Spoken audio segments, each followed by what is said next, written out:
안녕하십니까. 신의 한수의 신의식입니다. 대통령 지지율이 떨어지고 있습니다. 뭐 당연한 거겠죠. 한일 갈등, 안보 문제 등등등, 경제 다 떨어지는 게 맞는데 아직까지 높은 것 같긴 하지만 말이죠. 중요한 부분이 나와 있습니다.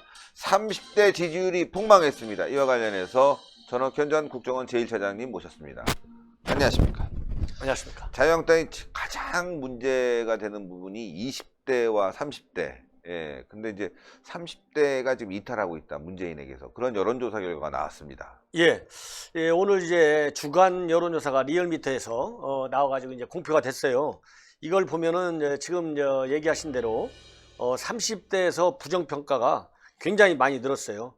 어느 정도나 늘었냐면 부정평가가 48.6%, 그리고 긍정평가가 팍 떨어졌거든요. 예. 얼마만큼 떨어졌냐면 무려 13%. 와. 네, 그게 60.6에서 47.4니까 13.2%가 긍정평가가 빠졌어요. 예.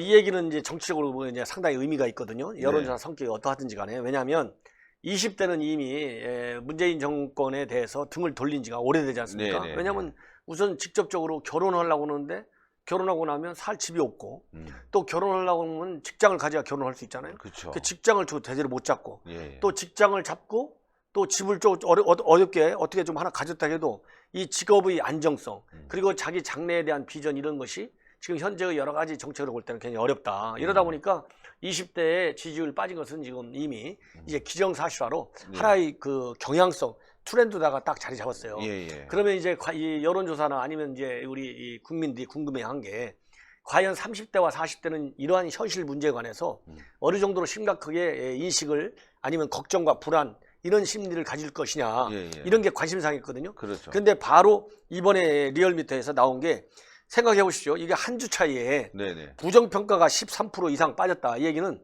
이제도 30대가 이제 조금 늦었지만은 현 정부의 여러 가지 경제정책, 안보정책이 얼마나 이 나라와 본인들의 이 장래, 이 미래 설계에 영향을 많이 주냐. 이걸 갖다가 이제 느낀 것 같아요. 그렇죠. 예. 자, 그렇다면 이제 앞으로 문재인 정권이 여론조사 관련해서 뭐 여러 가지 뭐 속이는 부분도 있고 뭔가 의심스러운 부분도 있다 이렇게 얘기하지만 계속 떨어질 가능성이 이제 앞으로 많이 보이는 것 같습니다. 예. 우선 이제 떨어질 수밖에 없는 요인 중에 하나는 제일 큰 게 어쨌든 경제 문제잖아요. 네. 사실 이제 우리나라 국민들도 그렇고 전반적으로 다른 나라에서도 선거를 앞두고 선거에 가장 큰 영향을 주는 그 변수는 경제예요. 그러니까 뭐 언제든지 경제가 좋으면 집권 여당한테 유리하고 경제가 나쁘면 집권 여당은 이제 바꿔쳐야 되는 거 아니에요. 그렇죠. 심판 이렇게 나오는데 지금의 대한민국 경제는 전반적인 흐름이 지금 하강 곡선을 그리고 있잖아요. 이 내리막길인데 이 내리막길도 굉장히 가파라요. 그러면 내리막길 걷는다 하더라도 중간에 지금이면 이미 전반기가 끝나고 이제 후반기잖아요. 그러면 지금쯤이면 우리가 지난 연말에 아니면 금년 연초에 전망했던 경제 지표보다 이러이런 상황으로 인해서 좀 좋아질 것으로 보인다. 이러면 국민들이 얼마나 좋아하겠어요? 근데 나오면 나올수록 아니다. 금년 경제 더 나빠지고 내년 경제 더 나빠진다. 이런 얘기가 나와요. 그러면 젊은이들 일자리 없고. 젊은이들 일자리가 없고 그리고 지금 뭐 우선 제일 중요한 것이 뭐냐면 최저임금 그 인상하는 문제. 그 다음에는 근로시간 52시간을 줄이는 거. 이것 때문에 기업주는 기업주대로 또 고용된 사람은 고용된 사람대로 엄청난 불편과 그 다음에 이 재정적인 타격이 있잖아요. 그러니까 이것이 이제 옥죄다 보니까 내년 선거 때가 가면 내년 4월이잖아요. 그러면 금년도에 빠지기 시작한 이 체감 경기가 내년도 봄쯤 더 심하게 빠지거든요. 이렇게 빠지고서 밥 먹고 살기 힘든데 아예 어떻게 지지율이 올라가겠어요? 그렇지 않습니까? 그 다음에 이제 또 하나 중요한 것은 지금 안보 문제인데 작년은 지방선거 때 북한 때문에 트럼프하고 김정일 때문에 얼마나 재미 봤어요. 이게 지금 현재로 보면은 내년에는 정반대 효과가 나타날 수 있다. 내년에 완전히 바뀔 것이다. 아니, 왜냐하면 지금 보십시오. 김정은이가 지금 하루 종일 자고 나면 미사일 한 방 쏘았네, 두 방 쏘았네. 그리고 한 번은 뭐 미사일 쏘았다고 하면 발사체 쏘았다고 그러고 발사체 쏘았다고 그러면 미사일 쏘았다고 그러고. 그러니까요. 제대로 알지도 못하고 알려고 하지도 들지도 않고. 또 김정은이한테 이 좀 경고의 이런 강력한 이 견제와 압박의 목소리를 내야 되는데 그런 소리는 나오지도 않고. 그러니까 지금 그러니까 쉽게 나타나는 게 서울 떠나야겠다는 거 아니겠습니까? 배고프고 불안하고. 그게 앞으로 가면 갈수록 더 심해진다. 왜냐하면 김정은이는 지금 현재 문을 특히 우리 한국 정부 통미봉남이라고 하잖아요. 미국하고만 통하고 한국은 딱 틀어막는다. 틀어막고. 대화 안 하겠다는 거 아니에요. 그러면 작년에 대화해가지고 남북 정상회담 2번, 3번 막 해가지고 또 미국 정상회담 얼마나 이게 우리를 환상에 착각에 빠뜨려갖고 선거에서 압승했냐고요. 그렇죠. 이제 우리 국민들이 이제서 알았어요. 예, 예. 야, 김정은이가 전 세계를 대상으로 거짓말하고 거짓말하고 있구나. 예, 이거 쇼하고 있구나. 옛날에는 이거 김정은이 쇼하는 거야. 그러면 이거 수국 꼴통이나 있잖아요. 그런 우리 국민들의 일각에서는 아, 이게 수국 꼴통들이 옛날에 쇼하겠는데 이 사람들이 맞네. 김정은이 정말 나쁜 사람이구만. 이게 인식되고 있어요. 이러니까 큰 흐름으로 보면 중간에 뭐 2, 3%, 3, 4% 올라갔다 내려갔다 할 수 있죠. 예, 예. 그러나 큰 흐름 보면 내리막길에서 이 방향을 유턴하기가 굉장히 어렵다. 저는 그렇게 봅니다. 자, 자유한국당도 좀 올라가야 될 텐데 그래도 오르긴 올랐지만 더 올라가지 못하고 있어요. 30%, 이게 마의 30%될 것 같아요. 마의 30%를 뛰어넘어야지만이 되는데 그래도 살짝 올랐습니다. 예, 이 자유한국당도 지난번에는 이제 지난번보다는 2.8%가 올라가지고 예. 29.5%가 됐어요. 그리고 민주당 같은 경우는 이제 간신히 40%를 유지했어요.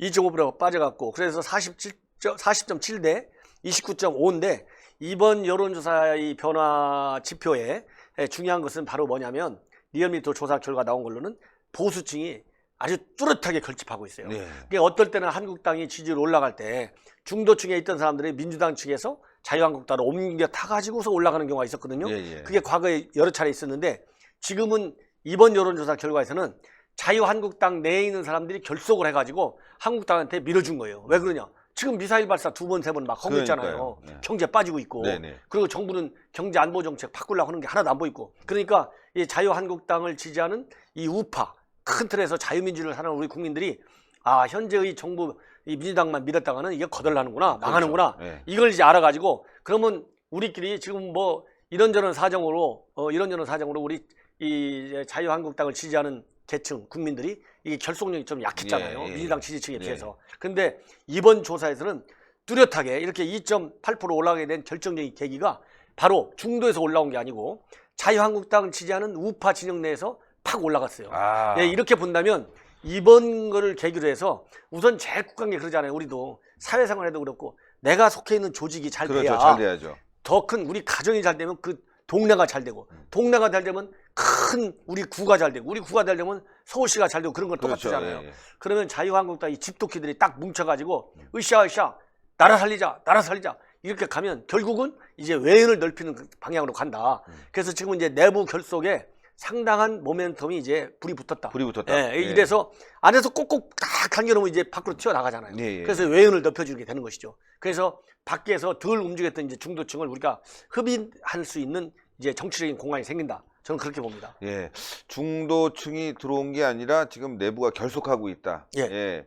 밖에서는 굉장히 불만이 많아요. 시민단체들도 그렇고 뭐 여러 사람들이 불만을 표하고 있는데 그래도 자유한국당 중심으로 이렇게 꾸준히 모이고 있다. 결국 뭐 신의 한 수라든가 그래도 뭉쳐야 되지 않냐 이렇게 주장하시는 합리적인 우파들이 뭉치고 있는 것 같습니다. 예, 바로 그렇습니다. 지금 이 합리적이라 이렇게 말씀하셨는데 굉장히 중요한 게 예. 이제 감정에 쌓여서는 안 돼요. 우리 자유민주주의를 사랑하는 이 넓은 의미에서의 우리 우파 진영들은 이제 내 탓, 네 탓, 예나 지금이나 사실상 합리적인 불만과 또 이 대안 제시, 예. 비판 이런 게 있을 때 발전할 수 있잖아요. 무조건적이 그렇죠. 아니라. 네네. 근데 우리 자유우파의 특징은 뭡니까? 제대로 된 비판 의식을 가지고 있잖아요. 그렇죠. 이제 비판만 하는 게 아니라 비판 플러스 결집. 이거를 우리가 이제 깨닫고 있는 거예요. 네. 그래서 이 깨닫는 데는 지금 흔히 얘기하잖아요. 좌파 언론이 장악하고 있어갖고 여론이 전달이 안 된다. 근데 우리 신의 한수 지금 이제 78만, 80만, 100만 가잖아요. 예. 이 신의 한수 같은 그런 큰 아주 좋은 우파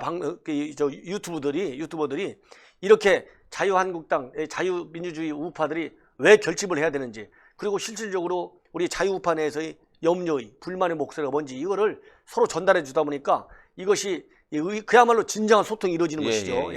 좋은 점과 안 좋은 점. 우리는 그냥 무턱대고 좋다고 말 안 하잖아요. 그러다 보니까 내부 불만이 쌓이는 거예요. 그렇죠. 근데 불만을 하면서도 이제 뭉치고 있다.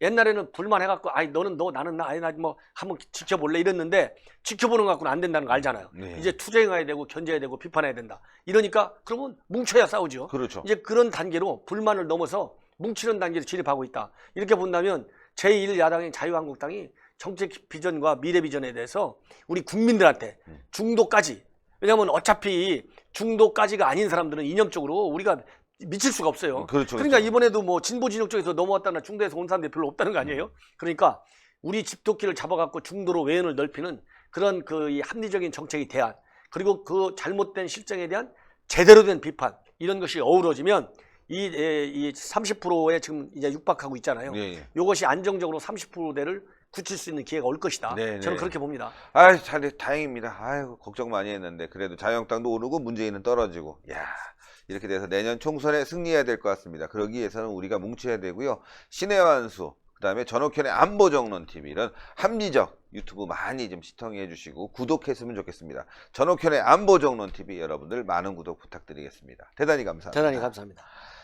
예, 잘 돼야 됩니다. 나라를 위해서 우리가 지금 뭉치는 거 아니겠습니까? 예, 뭐 사리사욕 갖고 이렇게 뭉치다 보면 잘 안 될 수가 있겠지만 사심을 버리고 나라를 위해서 싸우다 보면요, 결국은 우리가 한 마음 한 뜻이 될 거라고 생각합니다. 여러분들 신의 한 수 구독 부탁드리고요. 전옥현의 안보정론TV 구독 부탁드리고 댓글로 많은 성원 부탁드리겠습니다. 대단히 감사합니다.